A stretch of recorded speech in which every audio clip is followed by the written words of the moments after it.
ओम तत्सत। अध्यात्म रामायण अरण्यकांड प्रथम सर्ग विराट वध। उमा कहूँ मैं अनुभव अपना, सत हरि भजन जगत सब सपना। भगवान शिव अपनी पार्वती जी से कहते हैं, हे उमा, मैं अपने अनुभव से कहता हूँ, केवल हरि का निरंतर स्मरण ही एकमात्र सत्य है।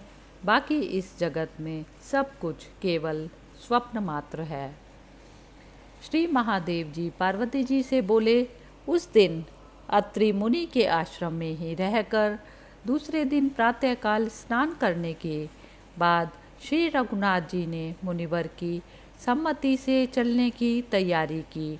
वे बोले, हे मुने, हम सब मुनि मंडली से सुशोभित दंडकारण्य को जाना चाहते हैं, अतः आप हमें आज्ञा दीजिए और हमें मार्ग दिखाने के लिए कुछ शिष्यों को आज्ञा दीजिए। राम जी का यह कथन सुनकर यशस्वी अत्रि मुनि श्री रघुनाथ जी से हंसकर बोले, हे राम, हे देवताओं के आश्रय स्वरूप, सबके मार्गदर्शक तो आप ही हैं, फिर आपका मार्गदर्शक कौन बनेगा। इस समय आप लोक व्यवहार का अनुसरण कर रहे हैं, अतः मेरे शिष्यगण आपको मार्ग दिखाने के लिए जाएंगे। उसके बाद शिष्यों को आज्ञा दें। मुनिवर अत्रि स्वयं भी कुछ दूर श्री रामचंद्र जी के साथ गए और फिर उन्हें प्रीतिपूर्वक मना करने पर अपने आश्रम को लौट आए। एक कोश जाने पर श्री रामचंद्र जी ने एक बहुत बड़ी नदी देखी। तब कमल नयन रघुनाथ जी ने अत्रि के शिष्यों से पूछा कि हे ब्रह्मचारियों, नदी को पार करने का कोई उपाय है या नहीं। तब शिष्यों ने कहा, हे रघुनंदन, यहाँ एक सुदृढ़ नौका है, हम उसमें चढ़कर एक क्षण में ही उस नदी के पार पहुँच जाएंगे। तब मुनि कुमारों ने सीता के सहित राम और लक्ष्मण को नौका में चढ़ाकर एक क्षण मात्र में नदी के उस पार पहुँचा दिया और फिर श्री रामचंद्र जी द्वारा प्रशंसित हो अत्रि मुनि के आश्रम को लौट आए। तब वे झिल्लियों की झनकार से गुंजायमान विविध वन्य पशुओं से पूर्ण और सिंह, व्याघ्र आदि हिंसक पशुओं से भयानक एक घोर वन में पहुँचे। भयंकर रूपधारी राक्षसों से सेवित उस रोमांचकारी घोर वन में घुसकर श्री रामचंद्र जी ने लक्ष्मण जी से कहा, यहाँ से हम दोनों को बहुत सावधान होकर चलना चाहिए। मैं धनुष पर प्रत्यंचा चढ़ाकर और उसे हाथ में बाण में लेकर आगे आगे चलता हूँ और तुम धनुष धारण करके मेरे पीछे चलो, तथा जीव और परमात्मा के बीच में रहने वाली माया के समान सीता हमारे बीच में चले। हे अरिंदम, सब और सावधानी से निगाह रखो। हमने पहले ही सुना था, उसी के अनुसार इस दंडकारण्य में राक्षसों का अत्यंत भय दिखाई देता है। इस प्रकार आपस में बातचीत करते हुए 1.5 योजन निकल गए। वहाँ कुमुद, कहार और कमल आदि से सुशोभित एक पुष्करिणी थी। वह कमलवन और शीतल जल से अति सुंदर दिखाई पड़ती थी। उन्होंने निकट जाकर उसका शीतल जल पान किया और कुछ देर के लिए जल के किनारे वृक्ष की छाया में बैठ गए। उसी समय उन्होंने एक महाबलवान और भयानक राक्षस आता देखा। उसका मुख तीक्ष्ण दाढ़ों से पूर्ण था। वह अपनी गर्जना से अत्यंत भय उत्पन्न करता था और उसके बाएं कंधे पर एक त्रिशूल रखा था, जिसमें बहुत से मनुष्य बिंधे हुए थे। वह बहुत से जंगली हाथी, सिंगों और भैंसों को खाता हुआ आ रहा था। उसे देखकर श्री रामचंद्र जी ने प्रत्यंचा चढ़ाए हुए अपने धनुष को उठाकर लक्ष्मण जी से कहा, भाई देखो, हमारे सामने यह भीरू पुरुषों को डराने वाला उग्र रूप महाकाय राक्षस आ रहा है। अब तुम धनुष पर बाण चढ़ाकर सावधान हो जाओ। जानकी, तुम डरना मत।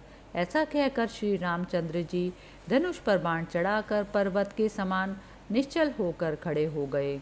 उसके बाद राक्षस ने राम, लक्ष्मण और जानकी जी को देखकर बहुत ही उनका मजाक उड़ाया और सबको भयभीत करते हुए इस प्रकार वचन कहे, अरे बालकों, बाण, तूणीर और जला जटा वल्कल आदि मुनि वेश धारण किए तुम्हारे साथ में एक स्त्री है। तुम बड़े मदो उन्मत्त दिखाई देते हो। तुम बड़े सुंदर हो और मेरे मुख में जाने वाले ग्रास के समान हो। हाय, हिंसक पशु जीवों से पूर्ण इस घोर वन में तुम किस लिए आए हो? राक्षस के ये वचन सुनकर श्री रामचंद्र जी ने उससे मुस्कुरा कर कहा, मेरा नाम राम है और यह मेरा प्यारा छोटा भाई लक्ष्मण है तथा यह मेरी प्राण प्रिय सीता है। हम पिता की आज्ञा से तुम जैसों को शिक्षा देने के लिए इस वन में आए हैं। रामचंद्र जी के ये वचन सुनकर वह ठहाके मारकर हंसने लगा और मुंह फैलाकर तुरंत ही अपने हाथों में शूल उठा लिया और बोला, राम, क्या तुम मुझे नहीं जानते? मैं जगत प्रसिद्ध विराट नामक राक्षस हूँ। मेरे ही भय से समस्त मुनिजन इस वन को छोड़कर चले गए। यदि तुम्हें जीने की इच्छा है तो सीता को छोड़कर बिना अस्त्र शस्त्रों के भाग जाओ, नहीं तो मैं अभी तुम दोनों को खा जाऊंगा। ऐसा कह वह राक्षस सीता जी को पकड़ने के लिए उनकी ओर दौड़ा। तब रामचंद्र जी ने हंसते हुए अपने बाण से उसकी भुजाएं काट डाली। इस पर वह अत्यंत क्रोध से संतप्त हो अपना विकराल मुख फाड़ कर रामचंद्र जी की ओर दौड़ा। तब श्री रामचंद्र जी ने अपनी ओर आते हुए विराट के दोनों पैर काट डाले। यह बड़ा ही आश्चर्य सा हो गया। उसके बाद सर्प के समान अपने मुख से ही राम को निगल जाने के लिए वह उनकी ओर बढ़ा।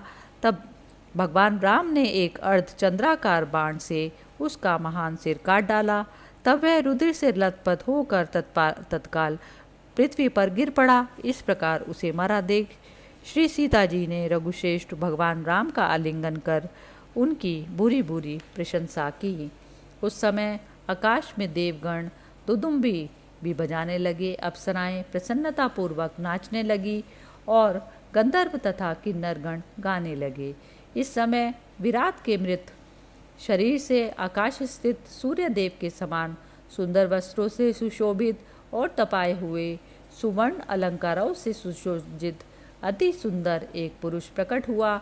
उस समय पुरुष ने शरणागत जनों का दुख दूर करने वाले, संसार सागर से पार करने वाले दयामय श्री रामचंद्र जी को प्रसन्नचित से प्रणाम किया और प्रसन्नचित और शरणागतों के सकल दुख दूर करने वाले प्रभु को फिर भी दंड के समान पृथ्वी पर लौटकर बार बार प्रणाम किया। विराट बोला, हे कमल दल्लोचन श्री राम, मैं विमल तेजोमय विद्याधर हूँ। मुझे पूर्व काल में बिना कारण ही क्रोध करने वाले श्री दुर्वासा जी ने श्राप दिया, सो आज आपने मुझे शाप मुक्त किया। अब आप मेरी ऊपर ऐसी कृपा करें जिससे भविष्य में मुझे संसार बंधन को दूर करने वाली आपके चरणार बिंदु की स्मृति सर्वदा बनी रहे। मेरी वाणी सर्वदा आपका नाम संकीर्तन करती रहे, कान आपका कथामृत पान करते रहें, हाथ आपके चरण कमलों का पूजन करते रहें और इसी प्रकार सिर आपके चरण युगलों में प्रणाम करते रहें। हे विशुद्ध ज्ञान स्वरूप भगवान, आपको नमस्कार है। आप अपने स्वरूप में नमन करने वाले होने से राम हैं, अपनी माया के सहित विराजमान होने से युगल मूर्ति श्री सीताराम हैं और संसार के रचने वाले हैं। आपको नमस्कार है। हे राम, मैं आपकी शरण हूँ, आप मेरी रक्षा कीजिए। हे रघुश्रेष्ठ, आपकी आज्ञा से मैं देवलोक को जा रहा हूँ। आप ऐसी कृपा कीजिए जिससे आपकी माया मुझे आच्छादित ना करे। विराट के इस प्रकार प्रार्थना करने पर महामती श्री रघुनाथ जी ने उसे प्रसन्न होकर यह वर दिया, हे विद्याधर, अब तू जा। तूने माया के संपूर्ण गुण दोषों को जीत लिया है।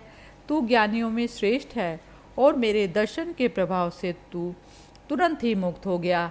संसार में मेरी भक्ति अत्यंत दुर्लभ है, क्योंकि वह उत्पन्न होती है तो अवश्य मुक्ति देने वाली होती है।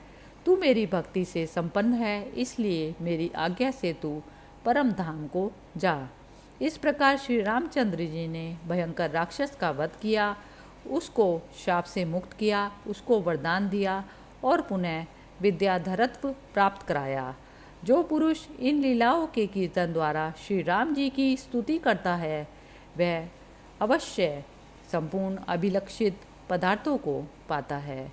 मंगल भवन अमंगल हारी द्रवौ सो दशरथ अजिर बिहारी।